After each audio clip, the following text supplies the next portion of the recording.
चलो आज 5 प्रश्न पढ़ाते हैं, हाँ? Yes, 5 sir. कल लर्न करके आने हैं ओके सर। और महत्वपूर्ण भी हैं, है ना? Okay okay. तो देखते हैं पहला विद्या क्वेश्चन बैंक से द लास्ट लेसन पहला पार्ट है ना। What was the bulletin board, how was it important? Bulletin board क्या था, ये किस प्रकार से महत्वपूर्ण था? इन दोज डेज, उन दिनों, the bulletin board was fixed at the main crowded places. जो बुलेटिन बोर्ड होता था वह फिक्स रहता था मुख्य भीड़ भाड़ वाले स्थानों पर।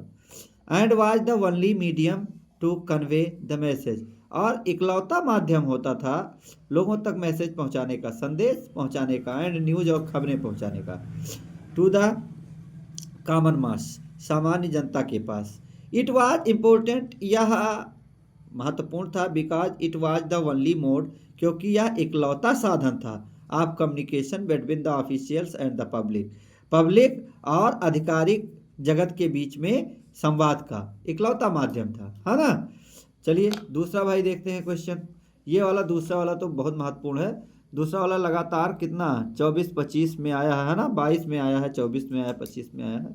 ये वाला देखते हैं। Whom did M. Hamel blame for the ignorance in studies and why? M Hamel ने किसको ब्लेम, दोष दिया? ब्लेम मतलब दोष देना। एम हैमल ने किसको दोष दिया फॉर इग्नोरेंस इन स्टडीज, अध्ययन में नज़रअंदाज करने का, एंड वाई, और क्यों दिया? फिर दूसरा इसी में आर करके पूछ रहा है, whom did M Hamel blame for not paying proper attention to the studies for of French, French की उचित रूप से पढ़ाई न करने पर एम हैमल ने किसे दोष दिया? पढ़ाई पर न ध्यान देने पर उचित।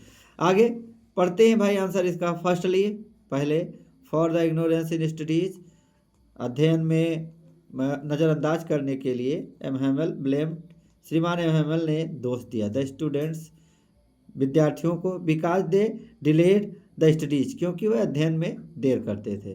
Then he blamed their parents, फिर उन्होंने उनके माता पिता को दोष दिया।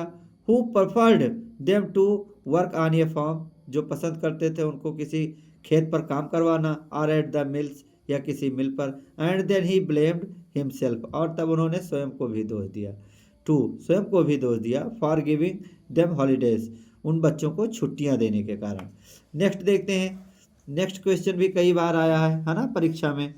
इसमें देखिए, what did M Hamel say about the language and its importance, M Hamel ने क्या कहा भाषा के बारे में और उसके महत्व के बारे में। What did M Hamel say about the French language, M Hamel ने फ्रेंच भाषा के बारे में क्या कहा? एम हैमल सेड, श्रीमान एम हैमल ने कहा, that the French language was the most beautiful language in the world, कि फ्रेंच भाषा सबसे सुंदर भाषा संसार में थी। द क्लियरेस्ट, सबसे स्पष्ट, द मोस्ट लॉजिकल, सबसे तर्कसंगत। ही फर्दर सेड, उन्होंने आगे कहा, that they must guard it among them and never forget it, कि वह उसे, उन बच्चों को अपने हृदय में सुरक्षित रखना होगा और उसे भूलना नहीं होगा। चलिए चौथा भाई देखते हैं प्रश्न। In the last lesson name the countries who were fighting and describe the content of the bulletin board. अच्छा, लास्ट लेसन में देखो, ये 2023 में आया था। लास्ट लेसन पार्ट में उन देशों के नाम बताइए जो आपस में लड़ रहे थे, और जो एक कंटेंट थी बुलेटिन बोर्ड नामक, उसका भी वर्णन कीजिए। इन द लास्ट लेसन में the French and the पर्सियंस were fighting, France और पर्सिया आपस में लड़ रहे थे। For the last 2 years all the bad news had come from the bulletin board, चूँकि बीते हुए पिछले 2 वर्षों से सभी बुरी खबरें वहीं से आती थी। And order had come from Berlin, एक आदेश बर्लिन से आया था, टू टीच ओनली जर्मन, केवल जर्मन पढ़ाए जाने का, in the schools of Alsace and Lorraine, Alsace और लॉरिन के विद्यालयों में। The Germans had put up these notice on the bulletin board, German वासियों ने यह नोटिस बुलेटिन बोर्ड पर चिपका रखी थी। अच्छा, पांचवा प्रश्न देखते हैं। What happened when church clock struck 12, जब गिरजाघर की घड़ी में 12 बजे तो क्या घटित हुआ? When the church clock struck 12, the trumpets of the Prussians returning from their drill sounded, at which M. Hamel stood up very pale in his chair. He tried to give his farewell words but choked.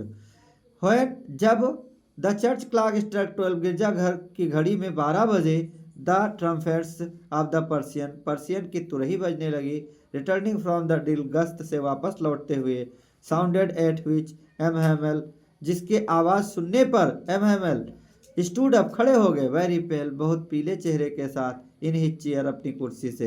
He tried to give his farewell words उन्होंने अपने विदाई के शब्द कहने की कोशिश की, but choked लेकिन कुछ उनके गले में फंस गया। तो इतना 5 कल याद करके आना है ना।